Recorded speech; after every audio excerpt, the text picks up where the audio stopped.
കേരളത്തിനപ്പുറത്തുള്ളവരും സ്ത്രീ പുരുഷ വ്യത്യാസമില്ലാതെ അവളോടൊപ്പം നിൽക്കുന്നു എന്നതാണ് ഞങ്ങളുടെയൊക്കെ ഏറ്റവും വലിയ ശക്തിയും ഞങ്ങളുടെ ഏറ്റവും വലിയ ആത്മവിശ്വാസവും. ഈ കേസ് ഒരു വഴിത്തിരിവുണ്ടാക്കിയ ഒരു വ്യക്തി നമ്മളുടെ ഇടയിൽ ഇന്നില്ല.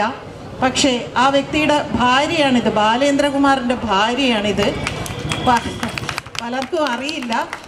ഇന്ന് എന്നോട് വിളിച്ച് ഇങ്ങോട്ട് ചോദിച്ചതാ, ചേച്ചി എൻ്റെ ഭർത്താവ് ഇത്രയേറെ അദ്ദേഹത്തിൻ്റെ ജീവൻ പോലും പോയി ഇതിനോടൊപ്പം നിന്നിട്ട് ആ മനുഷ്യൻ ചെയ്ത പോലെ ഒരു ത്യാഗം സത്യത്തിൽ മറ്റുള്ള എത്ര പേർ ചെയ്തു എന്നറിയില്ല. ഈ നമ്മുടെ അതിജീവിതയോടൊപ്പം സഞ്ചരിച്ച ഓരോരുത്തരും വാക്കുകൾ കൊണ്ടും പ്രവൃത്തികൾ കൊണ്ടും ഇങ്ങനെ അവർ പോരാടിക്കൊണ്ടിരിക്കുമ്പോഴാണ് തൻ്റെ ജീവൻ പോലും. എന്നോട് ബാലേന്ദ്രകുമാർ അവസാനം പറഞ്ഞൊരു വാക്കുണ്ട്.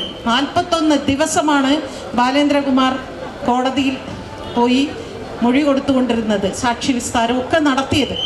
ഈ 41 ദിവസവും ഡയാലിസിസ് ചെയ്തുകൊണ്ടിരിക്കുമ്പോൾ എന്നോട് ബാലേന്ദ്രകുമാർ പറഞ്ഞത്, ഇത് മുഴുവനും തീർത്തിട്ടേ ഞാൻ ഈ ലോകം വിട്ട് പോവുള്ളൂ ചേച്ചി, എന്നിട്ടേ എൻ്റെ ജീവൻ എൻ്റെ ശരീരത്തിൽ നിന്ന് പോവുള്ളൂ എന്ന് പറഞ്ഞ് ആ ബാലേന്ദ്രകുമാറിൻ്റെ ഭാര്യയാണ്. അവർക്കുണ്ടായ നഷ്ടം വളരെ വളരെ വലുതാണ്.